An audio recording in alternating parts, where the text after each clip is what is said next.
ಎಂಥ ಸೌಂದರ್ಯ ನೋಡು ನಮ್ಮ ಕರುನಾಡ ಬೀಡು ಆ ತಾಯಿ ನಗೆಯೇ. ಬಂಧುಗಳೇ ನಮಸ್ಕಾರ. ಇವತ್ತಿನ ವಿಶೇಷ ಸಂಚಿಕೆಗೆ ನಿಮಗೆಲ್ಲ ಸ್ವಾಗತ. ನಾನೀಗ ವಿಶ್ವವಿಖ್ಯಾತ ಐತಿಹಾಸಿಕ ತಾಣ ಬದಾಮಿಯಲ್ಲಿದ್ದೇನೆ. ಬದಾಮಿಯಲ್ಲಿ ನಾನೀಗ ಹೋಗ್ತಾ ಇರುವಂಥ ಒಂದು ಸ್ಥಳ ರಂಗನಾಥ ದೇವರ ಗುಡ್ಡ.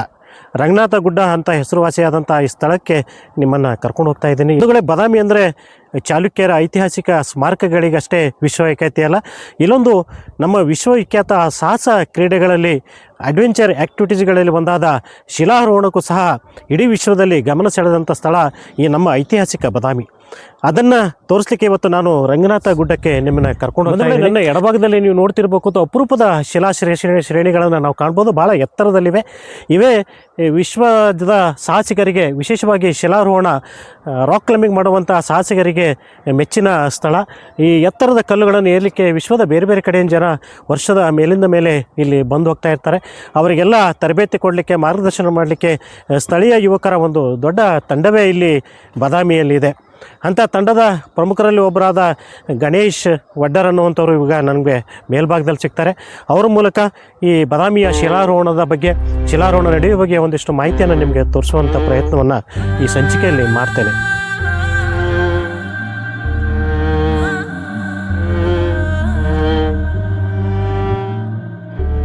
ಸಮೀಪದಲ್ಲಿದ್ದೇವೆ. ಇಲ್ಲಿಂದ ಮುಂದೆ ನಾವು ಬೆಟ್ಟಗಳನ್ನು ಹತ್ತಬೇಕಾಗ್ತದೆ. ನೀವು ಇಲ್ಲಿಗೆ ಹೇಗೆ ಬರಬೇಕು ಅಂಥೇಳಿ ಮಾಹಿತಿಯನ್ನು ಕೊಡಲಿಕ್ಕೆ ಇಷ್ಟಪಡ್ತೇನೆ. ಬದಾಮಿಯಿಂದ ಬನಶಂಕರಿಗೆ ಹೋಗುವ ರಸ್ತೆಯಲ್ಲಿ ಮಧ್ಯದಲ್ಲಿ APMC ಬರ್ತದೆ. APMCಯಿಂದನೇ ಈ ರಂಗನಾಥ ಗುಡ್ಡಕ್ಕೆ ನೀವು ಬರಲಿಕ್ಕೆ ದಾರಿ ಇದೆ.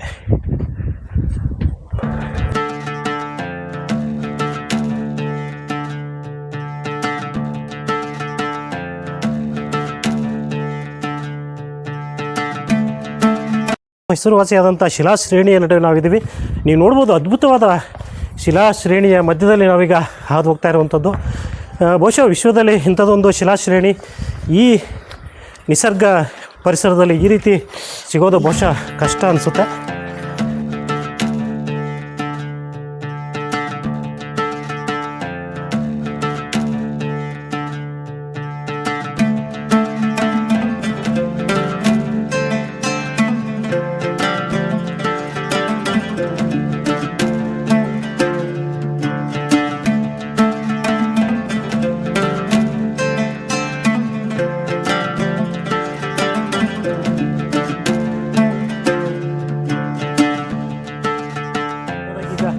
ಆ ಶಿಲಾರೋಹಣದ ಸ್ಥಳಕ್ಕೆ ಬಂದಿದ್ದೀವಿ.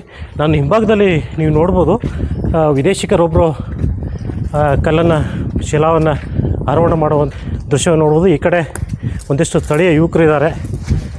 ಇಲ್ಲಿನ ಸ್ಥಳೀಯ ಯುವಕರೊಬ್ಬರು ಮತ್ತಷ್ಟು ಜನನ ಮೇಲೆತ್ತಿಸಲಿಕ್ಕೆ ಪ್ರಯತ್ನವನ್ನು ಮಾಡ್ತಾಯಿದ್ದಾರೆ.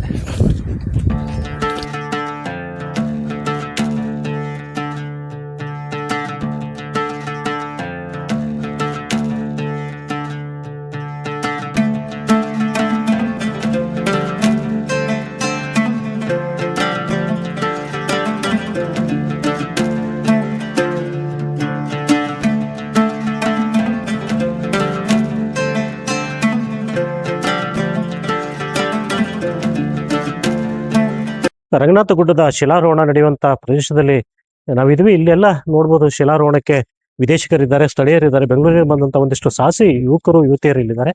ಈಗ ನಮಗೆ ಪರಿಚಯ ಆಗಿತ್ತು ಅಂತಂದರೆ ಸ್ಥಳೀಯ ಶಿಲಾರೋಹಣದ ತಂಡವೊಂದರ ನಾಯಕರಾದ ರವಿ ವಡ್ಡರ್ ಅಂತ ಹೇಳಿ. ಸ್ಥಳೀಯವಾಗಿ ತುಂಬಾ ಸಾಹಸಿ ಯುವಕರು ಇವರು. ಮೊದಲೆಲ್ಲ ವಿದೇಶಿಯರ ಜೊತೆ ಶಿಲಾರೋಹಣಕ್ಕೆ ಬರ್ತಿದ್ದಂಥ ಯುವಕರು ಮುಂದೊಂದು ದಿನ ತಾವೇ ಒಂದು ತಂಡವನ್ನು ಕೊಟ್ಟು ಅದೇ ವಿದೇಶದಿಂದ ಬರುವಂತಹ ಶಿಲಾರೋಹಣ ಮಾಡುವ, ಅಡ್ವೆಂಚರ್ ಆಕ್ಟಿವಿಟೀಸ್ ಮಾಡುವಂತಹ ಸಾಹಸಿಗರಿಗೆ ಮಾರ್ಗದರ್ಶನ ಮಾಡುವಷ್ಟು ದೊಡ್ಡ ಮಟ್ಟದಲ್ಲಿ ಬೆಳೆದಂತಹ ಯುವಕರು. ಆ ಯುವಕರನ್ನ ಪರಿಚಯ ಮಾಡಿಸ್ಕೊಡ್ತೀನಿ. ರವಿಯವರೇ, ನಮ್ಮ ಸಂಚಿಕೆಗೆ ನಿಮ್ಗೆ ಸ್ವಾಗತ. ಹೋಗೋಣ, ಹೇಗೆ ನಡೀತಿದೆ ಅಂತ ಹೇಳಿ ಒಂದಿಷ್ಟು ನೋಡೋಣ. ಎಲ್ಲೆಲ್ಲಿಂದ ಬರ್ತಾರೆ ಇಲ್ಲಿಗೆ? All over world. Yes, main ಮುಖ್ಯವಾದ ಜಾಗ ಅಂತ USA ಇಂದ ತುಂಬಾ ಜನ ಬರ್ತಾರೆ. ಯುರೋಪ್ ಕಂಟ್ರೀಸ್ ಇಂದಾನು ತುಂಬಾ ಬರ್ತಾರೆ. ತುಂಬಾ ಜನ ಎಲ್ಲಾ ಕಡೆಯಿಂದ ಬರ್ತಾರೆ. ಈ ರಾಕ್ಸ್ ಇದೆಯಲ್ಲ, ಏಷ್ಯಾದಲ್ಲಿಯೇ ಅತ್ಯಂತ ಬೆಸ್ಟ್ ರಾಕ್ ಆಗಿದೆ. ಬದಾಮಿಯಲ್ಲಿ ಇರೋ ರಾಕ್ ಏಷ್ಯಾದಲ್ಲಿಯೇ ಅತ್ಯಂತ ಬೆಸ್ಟ್ ರಾಕ್. ಹಾಗಾಗಿ ಇಲ್ಲಿಗೆ ಎಲ್ಲಾ ಜನರು ಬರ್ತಾರೆ. ಯಾಕಂದ್ರೆ ಈ ತರ ಫ್ಯೂಚರ್ಸ್ ಇರೋ ರಾಕ್ ಇಂಡಿಯಾದಲ್ಲಿ ಎಲ್ಲೂ ಕೂಡ ಇಲ್ಲ. ಅದಕ್ಕೆ ಇಲ್ಲಿಗೆ ತುಂಬಾ ಜನ ಬರ್ತಾರೆ ಕ್ಲೈಂಬ್ ಮಾಡೋದಕ್ಕೆ. ಏನ್ ವಿಶೇಷ, ಏನು ರಾಕ್ ಅದು ಈ ತರ ಫೀಚರ್ಸ್ ಅಂದ್ರೆ ಏನ್ ಡಿಫ್ರೆನ್ಸ್ ಬೇರೆ ಕಡೆ ರಾಕ್ ನಮ್ಮ ಬೇರೆ- ಬಾದಾಮಿ ರಾಕ್? Yes. ಬೇರೆ ಯಾವ್ದೇ ರಾಕ್ ತಗೊಂಡ್ರು ಕೂಡ ಗ್ರಾನೈಟ್ ಮತ್ತು ಲೈಮ್ ಸ್ಟೋನ್ ಆ ತರ ರಾಕ್ ಸಿಗುತ್ತೆ. ಬಟ್ ಬಾದಾಮಿಯಲ್ಲೇ ಸಿಗುವಂತ ರಾಕ್ ಯಾವ್ದು ಅಂದ್ರೆ ಸ್ಟ್ಯಾಂಡ್ ಸ್ಟೋನ್ ರಾಕ್. ಇದು ಮರಳು ಮಿಶ್ರಿತ ರಾಕ್. ಈ ರಾಕ್ ಅಂದ್ರೆ ತುಂಬಾ ಚೆನ್ನಾಗಿರುತ್ತೆ. ಯಾಕಂದ್ರೆ ಇವಾಗ ಕ್ಲೈಂಬಿಂಗ್ ಎಲ್ಲ ಮಾಡೋದಕ್ಕೆ ತುಂಬಾ ಚೆನ್ನಾಗಿರುತ್ತೆ. ಈ ರಾಕ್ ಫ್ಯೂಚರ್ಸ್ ಏನು ಅಂದ್ರೆ ಯಾವ್ದೇ ರಾಕ್ ಅಲ್ಲಿ ನಾವು ಹತ್ತಿದ್ರು ಕೂಡ ಹ್ಯಾಂಡ್ಸ್ ಎಲ್ಲ ಬರ್ನ್ ಆಗುತ್ತೆ, ಕಟ್ ಆಗೋ ಚಾನ್ಸಸ್ ಇರುತ್ತೆ. ಬಟ್ ಈ ರಾಕ್ ನ ಇಟ್ಕೊಂಡಾಗ ಆ ಫೀಲ್ ಏನು ಇರೋದಿಲ್ಲ. ಅಂದ್ರೆ ರಾಕ್ ಸ್ಮೂತ್ ಇರುತ್ತೆ ಅಂದಾಗ. ಸ್ಮೂತ್ ಆಗಿರುತ್ತೆ ಈ ರಾಕ್. ಚಾರಣರಿಗೆ ಶಿಲಾರೋಹಣ ಮಾಡೋರಿಗೆ ಒಂದು ಎಸ್, ಅದ್ಭುತವಾದ ಸ್ಥಳ ಬಾದಾಮಿ. Yes, ಅದು ಸಪೋರ್ಟೆಡ್. ಎಸ್, ಎಲ್ಲೂ ಅವರಿಗೆ ಇರಿಟೇಟ್ ಆಗುವಂತದ್ದು ಏನೂ ಆಗೋದಿಲ್ಲ. ಏನಾಗಲ್ಲ. ಕಲಿಯವರಿಗೂ ಒಂದು ಒಳ್ಳೆ ಜಾಗ ಶಿಲಾರೋಹಣ ಮಾಡೋರಿಗೆ. ಯಾರೇ ಇವಾಗ ರಾಕ್ ಕ್ಲೈಂಬಿಂಗ್ ಅಂದ ತಕ್ಷಣ ಇದು ಒಂದು ಸಾಹಸ. ಎಲ್ಲರೂ ಯೋಚನೆ ಮಾಡ್ಬೋದು, ನಾವು ಮಾಡ್ಬೋದಾ, ನಮ್ ಕೈಯಿಂದ ಆಗುತ್ತಾ ಅಂತ.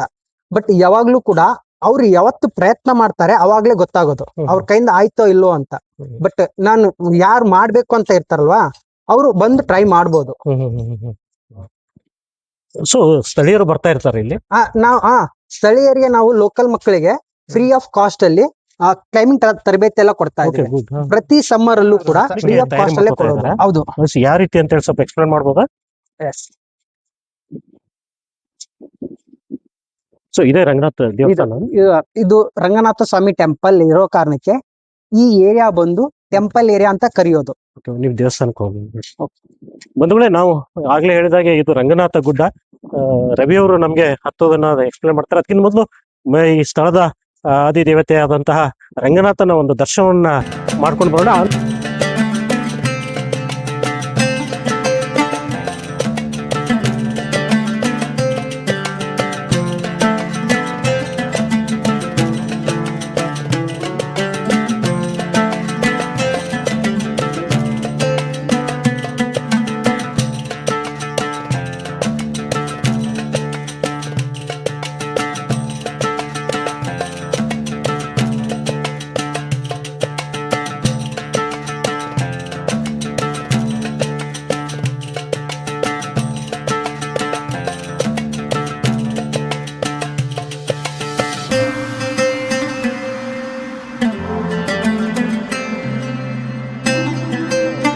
ಮಾಹಿತಿ ಈ ಸ್ಥಳದ ಬಗ್ಗೆ ಕೊಡ್ಲಿಕ್ಕೆ ಬರ್ತೀನಿ. ಈ ದೇಶದ ವಿಶ್ವದ ಮಹಾನ್ ಗಾಯಕ ಪಂಡಿತ ಭೀಮಸೇನ್ ಜೋಶಿ ಅವರು ನಿಮ್ಗೆಲ್ಲರಿಗೂ ಗೊತ್ತು. ಅವರ ನೆಚ್ಚಿನ ಸ್ಥಳ ಇದು. ಯಾಕಂದ್ರೆ ಬಾದಾಮಿಗೂ ಮತ್ತು ಭೀಮಸೇನ್ ಜೋಶಿ ಅವರಿಗೂ ಒಂದು ದೊಡ್ಡವಾದ ನಂಟಿದೆ. ಭೀಮಸೇನ್ ಜೋಶಿ ಅವರ ತಾಯಿಯ ತವರು ಮನೆ ಬಾದಾಮಿ. ಹೀಗಾಗಿ ಅವರು ತಮ್ಮ ಯುವ ವಯಸ್ಸಿನಲ್ಲಿ ಅಂದ್ರೆ ಸಂಗೀತಕ್ಕೆ ಒಲಿದುಕೊಂಡಂತಹ ದಿನಗಳಲ್ಲಿ ತಮ್ಮ ಸಂಗೀತಾಭ್ಯಾಸವನ್ನು ಮಾಡ್ಲಿಕ್ಕೆ ಈ ರಂಗನಾಥಕ್ಕೆ ಗುಡ್ಡಕ್ಕೆ ಬರ್ತಿದ್ರು ಅನ್ನುವಂತ ಒಂದು ಮಾಹಿತಿ ನಮಗೆ ಅವರ ಕೆಲವೊಂದು ಪುಸ್ತಕಗಳಲ್ಲೇ ಸಿಗ್ತದೆ. ಹೀಗಾಗಿ ಪಂಡಿತ ಭೀಮಸೇನ್ ಜೋಶಿ ಅವರ ಸಾಧನೆಗೆ, ಅವರ ಗಾಯನ ಶ್ರೀಮಂತಿಕೆಗೆ ಪೂರಕವಾಗಿ ಸಪೋರ್ಟ್ ಮಾಡಿದಂತ ಸ್ಥಳ ಈ ರಂಗನಾಥ ಗುಡ್ಡ. ಬಾದಾಮಿಗೆ ಬಂದಾಗ್ಲೆಲ್ಲ ಅಂದ್ರೆ ತನ್ನ ತಾಯಿಯ ಮನೆಗೆ ಬಂದಾಗ್ಲೆಲ್ಲ ಬಾದಾಮಿಯ ಗುಡ್ಡದಲ್ಲಿರುವಂತ ಪ್ರಶಾಂತ ಸ್ಥಳಕ್ಕೆ ಈ ಕಲ್ಲಿನ ನಡುವೆ ಅವರು ಭೀಮಸೇನ್ ಜೋಶಿ ಅವರು ಬರ್ತಿದ್ರಂತೆ. ಇಲ್ಲಿ ರಿಯಾಜ್ ಅನ್ನ ಮಾಡ್ತಿದ್ರಂತೆ. ಒಬ್ಬರೇ ಕೂತು ಬಂಡೆಗಳ ಎದುರಿಗೆ ಕೂತು ರಿಯಾಜ್ ಮಾಡಿ ಆ ಸಂಗೀತವನ್ನು ಅಭ್ಯಾಸ ಮಾಡ್ತಿದ್ರಂತೆ. ಹೀಗಾಗಿ ಪಂಡಿತ ಭೀಮಸೇನ್ ಜೋಶಿ ಅವರಿಗೂ ಈ ರಂಗನಾಥ ಗುಡ್ಡದ ಈ ಸ್ಥಳಕ್ಕೂ ಒಂದು ಬಹಳ ಅನ್ಯೋನ್ಯವಾದ ಸಂಬಂಧ ಇದೆ ಅನ್ನುವಂಥ ಮಾಹಿತಿಯನ್ನ ನಿಮ್ಮ ಗಮನಕ್ಕೆ ತರಲಿಕ್ಕೆ ಇಷ್ಟಪಡ್ತೀನಿ.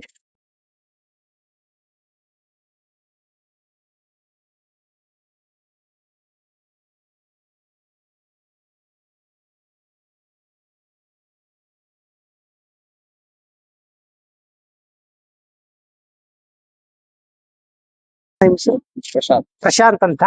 ಈ ಕಡೆ ಎಲ್ಲಿಂದ ಬಂದಿದ್ದಾರೆ? ಬೆಂಗಳೂರಿಂದ. ಯಾವಾಗ ರಾಕ್ ಕ್ಲೈಂಬಿಂಗ್ ಫಸ್ಟ್ ಟೈಮ್ ಮಾಡ್ತಾ ಇರೋದು? ಬೆಂಗಳೂರಿಂದ ವೆಹಿಕಲ್ ಗುಡ್. ಬೈಕಲ್ಲಿ ಬಂದಿದ್ದೀರಾ? ಎಷ್ಟು ಜನ ಬಂದಿದ್ದಾರೆ? ಯಾರು ನೀವು? ಯಾವಾಗ ಬಂದಿದ್ದೀರಾ? ಬಾದಾಮಿ ಫೇಮಸ್ ಫಾರ್ ರಾಕ್ ಕ್ಲೈಂಬಿಂಗ್ ಅಲ್ಲ, ಸೊ ಅದೇ ಸ್ವಲ್ಪ ಭಯ ಇರುತ್ತೆ. ಆದ್ರೆ ಅವ್ರು ಹೇಳ್ದಂಗೆ ಮಾಡದ್ಮೇಲೆ ಗೊತ್ತಾಗೋದು ಮಾಡಕ್ಕಾಗತ್ತಾ ಇಲ್ವಾ. ಇವಾಗ ಸ್ಟಾರ್ಟ್ ಆಗಿದೆ. ಅವ್ರಿಗೆಲ್ಲ ಗೈಡ್ ಲೈನ್ಸ್ ಎಲ್ಲ ಮಾಡಿದೀವಿ, ಯಾವ ತರ ಹತ್ಬೇಕು, ಯಾವ ತರ ಸೇಫ್ಟಿ ಇರುತ್ತೆ ಎಲ್ಲ ನಾವು ತೋರ್ಸ್ಕೊಟ್ಟಿದ್ವಿ. ಇವಾಗ ಅವ್ರು ಟ್ರೈ ಮಾಡ್ತಾ ಇದ್ದಾರೆ. ಅದನ್ನ ಒಂದ್ಸಲ ವಿಡಿಯೋ ಮಾಡಿ ನಾನು ಕೂಡ ಒಂದು ರೂಟ್ ಯಾವ್ದಾದ್ರು ಚೆನ್ನಾಗಿರೋ ರೂಟ್ ಹಾರ್ಡ್ ರೂಟ್ ಅದನ್ನ ಹತ್ತು ತೋರಿಸ್ತೀವಿ. ಏನ್ ಮೆಟೀರಿಯಲ್ ಏನೇನು ಯೂಸ್ ಮಾಡ್ತೀರಿ ರಾಕ್ ಕ್ಲೈಂಬಿಂಗ್ ನೀವು? ಇದು ಸೊ ಅವರು ನಿಮ್ ಬ್ರದರ್ ಎಸ್ ನಮ್ ಬ್ರದರ್ ಅವರು ಸಾಗರ್ ತರಬೇತಿ ಕೊಡುವಂತ ಯುವಕರಲ್ಲಿ ಇನ್ನೊಬ್ರು ಈಗ ನಮ್ ಜೊತೆ ಇದಾರೆ, ಸಾಗರ್ ವಡ್ಡರ್ ಅಂತ ಹೇಳಿ. ಈ ವಡ್ಡರ್ ಅನ್ನುವಂತ ಒಂದಿಷ್ಟು ಯುವಕರು ಯುವಕರೇ ಇಲ್ಲಿ ಇದು ನಮ್ಮ ಶಿಲಾರೋಹಣ ತಮ್ಮ, ತಂಡವನ್ನ ಸ್ವಂತ ತಮ್ಮ ಎಸ್ ನಿಮ್ಮ ಸ್ವಂತ ತಮ್ಮ. ಓಕೆ ಇಬ್ರು ಅಣ್ಣ ತಮ್ಮ ಇಬ್ರು ಸೇರಿ ಒಂದು ದಿನ ಮೊದಲೇ ಹೇಳಿದ ಹಾಗೆ ವಿದೇಶಿಗೆ ಶಿಲಾರೋಹಣ ಮಾಡ್ಲಿಕ್ಕೆ ಬಂದಂತ ವಿದೇಶಿಯರ ಜೊತೆ ಅವರು ಇರ್ತಿದ್ರು ಅನ್ನುವಂತ ಮಾತನ್ನ ಮತ್ತೆ ಈಗ ಅವರೇ ಒಂದು ಶಿಲಾರೋಹಣ ಸಂಸ್ಥೆಯನ್ನು ಕಟ್ಟಿಕೊಂಡು ಅನೇಕ ಕನ್ನಡಿಗರಿಗೆ, ಬೇರೆ ರಾಜ್ಯದಿಂದ ಬರುವಂತವರಿಗೆ ಮತ್ತು ವಿದೇಶಿಯರಿಗೆ ಶಿಲಾರೋಹಣವನ್ನ ಕಲಿಸುವಂತಷ್ಟು ದೊಡ್ಡ ಮಟ್ಟಿಗೆ ಬೆಳೆದಿದ್ದಾರೆ.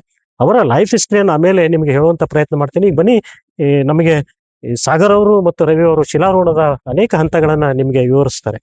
ಏನೇನ್ ಮೆಟೀರಿಯಲ್ ಯೂಸ್ ಮಾಡ್ತೀರಿ ಇದಕ್ಕೆ ನೀವು? ಯೂಶಲಿ ಫಸ್ಟ್ ಆಫ್ ಆಲ್ ನಾವು ಯೂಸ್ ಮಾಡೋದು ರೋಪ್ ಯೂಸ್ ಮಾಡ್ತೀವಿ. ಈ ರೋಪ್ ಇದೆ ಅಲ್ವಾ, ಇದು ಡೈನಾಮಿಕ್ ರೋಪ್ ಅಂತ ಹೇಳ್ತೀವಿ. ರೋಪ್ಸ್ ಅಲ್ಲಿ 3 ಟೈಪ್ಸ್ ರೋಪ್ ಬರುತ್ತೆ. ಒಂದು dynamic, static, semi static. Dynamic rope ಅಂದ್ರೆ ಹಿಗ್ಗುವಿಕೆ ಜಾಸ್ತಿ ಇರುತ್ತೆ. ಸ್ಟ್ಯಾಟಿಕ್ ಅಂದ್ರೆ ಹಿಗ್ಗುವಿಕೆ ಏನು ಇರುವುದಿಲ್ಲ. ಸೆಮಿ ಸ್ಟ್ಯಾಟಿಕ್ ಅಂದ್ರೆ ಹಿಗ್ಗುವಿಕೆ ಮತ್ತೆ ಸ್ವಲ್ಪ ಇರುತ್ತೆ. ಓಕೆನಾ? ಇದನ್ನ ಯಾವಾಗ್ಲೂ ಕ್ಲೈಂಬಿಂಗ್ ಯೂಸ್ ಮಾಡೋದು. ಈ ರೋಪ್ ನ ಜಸ್ಟ್ ಕ್ಲೈಂಬಿಂಗ್ ಗೋಸ್ಕರನೇ ರೆಡಿ ಮಾಡಿರೋದು. ಹಾಗಾಗಿ ಈ ರೋಪ್ ನ ಯೂಸ್ ಮಾಡ್ತೀವಿ. ಮತ್ತೆ ಇನ್ನೊಂದು ಮೆಟೀರಿಯಲ್ ಅಂದ್ರೆ ಇದು ಹಾರ್ನೆಸ್ ಅಂತ. ಇದಕ್ಕೆ 3 ಲೂಪ್ಸ್ ಇರುತ್ತೆ. ಒಂದ್ ಬಿಗ್ ಲೂಪ್ ಇರುತ್ತೆ, 2 ಚಿಕ್ಕ ಲೂಪ್ ಇರುತ್ತೆ. ಬಿಗ್ ಲೂಪ್ ಅಲ್ಲಿ ನಮ್ಮ ವೇಸ್ಟ್ ಬರುತ್ತೆ, ಸ್ಮಾಲ್ ಲೂಪ್ ಅಲ್ಲಿ ನಮ್ದು ಟೈ ಬರುತ್ತೀವಿ. ಇದರಲ್ಲಿ 2 ಟೈಪ್ ಬರುತ್ತೆ. ಒಂದು ಪ್ಲೇನ್ ಕ್ಯಾರಾಬಿನರ್, ಒಂದು ಸ್ಕ್ರೂ ಗೇಟ್ ಕ್ಯಾರಾಬಿನರ್. ಇದು ಇದಲ್ವಾ, ಇದು ಸ್ಕ್ರೂ ಗೇಟ್ ಕ್ಯಾರಾಬಿನರ್. ಇದಕ್ಕೆ ಇದನ್ನು ಕೂಡ ನಾವು ರಾಕ್ ಕ್ಲೈಂಬಿಂಗ್ ಮಾಡ್ಬೇಕಾದ್ರೆ ಇದನ್ನು ಕೂಡ ಯೂಸ್ ಮಾಡ್ತೀವಿ. ಓಕೆನಾ? ಮತ್ತೆ ಇನ್ನೂ ಹಲವಾರು ಎಕ್ವಿಪ್ಮೆಂಟ್ಸ್ ಗಳನ್ನ ಯೂಸ್ ಮಾಡ್ತೀವಿ ರಾಕ್ ಕ್ಲೈಂಬಿಂಗ್ ಮಾಡೋದಕ್ಕೆ. ಅದೆಲ್ಲ ಇವೆಲ್ಲ ಸೇಫ್ಟಿಗೋಸ್ಕರ, ಇದೆಲ್ಲ ಸೇಫ್ಟಿಗೋಸ್ಕರ. ಬಟ್ ನಾವು ಕ್ಲೈಂಬಿಂಗ್ ಮಾಡೋದೇನು ಅಂದ್ರೆ ನಮ್ಮ ಓನ್ ಎನರ್ಜಿಯಿಂದ, ನಮ್ಮ ಓನ್ ಎಫೆಕ್ಟ್ ಇಂದ ಅಷ್ಟೇ ಕ್ಲೈಂಬ್ ಮಾಡೋದು. ಇನ್ ಕೇಸ್ ನಾವು ಬೀಳ್ಬೇಕಾದ್ರೆ ಮಾತ್ರ ಇದೆಲ್ಲ ಯೂಸ್ ಆಗುತ್ತೆ. ನಾವು ಯಾವ್ದೇ ಕಾರಣಕ್ಕೂ ಯಾವ್ದ್ರ ಮೇಲೂ ಕೂಡ ಇದು ಇದೆ ಅಂತ ಹೇಳಿ ಹತ್ತಬಹುದು ಅಷ್ಟೇ. ಇದು ಯಾವುದೇ ರೀತಿ ಸಪೋರ್ಟ್ ಮಾಡೋದಿಲ್ಲ. ಇನ್ ಕೇಸ್ ನಾವು ಮೇಲೆಯಿಂದ ಬೀಳ್ತಾ ಇದೀವಿ ಅಂದಾಗ ಮಾತ್ರ ಇದು ನಮ್ಗೆ ಸಪೋರ್ಟ್ ಮಾಡುತ್ತೆ ಅಷ್ಟೇ. ನಾವು ಹತ್ತೋದೆಲ್ಲ ನಮ್ಮ ಓನ್ ಎನರ್ಜಿ ಇಲ್ಲೇ. ಮುಖ್ಯವಾಗಿ ಶಿಲಾರೋಹಣಕ್ಕೆ ಬೇಕಾಗಿದ್ದು ನಮ್ಮ own energy. Yes, own energy, confident. ಹೇಗಾದ್ರೂ ಹತ್ತೀನಿ. ಮೇಲೆ ಲಾಕ್ ಹಾಕಿರ್ತೀನಿ. ಹೌದು. ಇದಕ್ಕೆ ನಾವು ಟಾಪ್ ರೋಪ್ ಇದು ಕ್ಲೈಂಬಿಂಗ್ ಮಾಡ್ಬೇಕಾದ್ರೆ ತುಂಬಾ ತರ ಕ್ಲೈಂಬಿಂಗ್ ಬರುತ್ತೆ. ಬೋಲ್ಡ್ರಿಂಗ್ ಬರುತ್ತೆ. ಬೋಲ್ಡ್ರಿಂಗ್ ಅಂದ್ರೆ 12 ಅಡಿ ಕೆಳಗೆ ಇರೋ ಬಂಡೆಗೆ ಹತ್ತೋದಕ್ಕೆ ಬೋಲ್ಡ್ರಿಂಗ್ ಅಂತ ಹೇಳ್ತೀವಿ. ಲೀಡ್ ಕ್ಲೈಂಬಿಂಗ್ ಬರುತ್ತೆ. ಲೀಡ್ ಕ್ಲೈಂಬಿಂಗ್ ಅಂದ್ರೆ ಮುಂಚೆ ಯಾರಾದ್ರೂ ಎಕ್ಸ್ಪೀರಿಯನ್ಸ್ ಇರೋರಿದ್ರೆ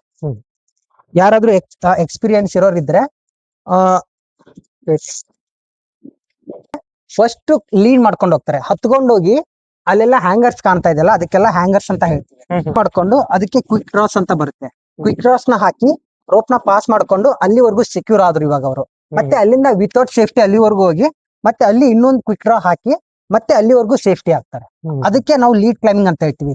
ಯಾರು ಎಕ್ಸ್ಪೀರಿಯನ್ಸ್ ಇರೋರು ಮೇಲೆವರೆಗೂ ಹೋಗಿ ಟಾಪ್ ರೋಪ್ ಅಲ್ಲಿ ಆಂಕರ್ ಇರುತ್ತೆ.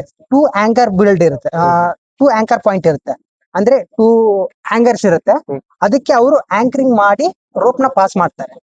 ಪಾಡ್ ಆಂಕರ್ ಇಲ್ಲ ಕ್ವಿಕ್ ಡ್ರಾ ಇಂದನೂ ಪಾಸ್ ಮಾಡಿ ಈ ಬಾವಿಲಿ ಹಗ್ಗ ಇದು ನೀರ್ ಸೇವೋದಕ್ಕೆ ಮಾಡಿರ್ತೀವಲ್ವಾ, ಆ ಸಿಸ್ಟಮ್ ತಗೊಂಬಂದಿರ್ತೀವಿ ಇದನ್ನ.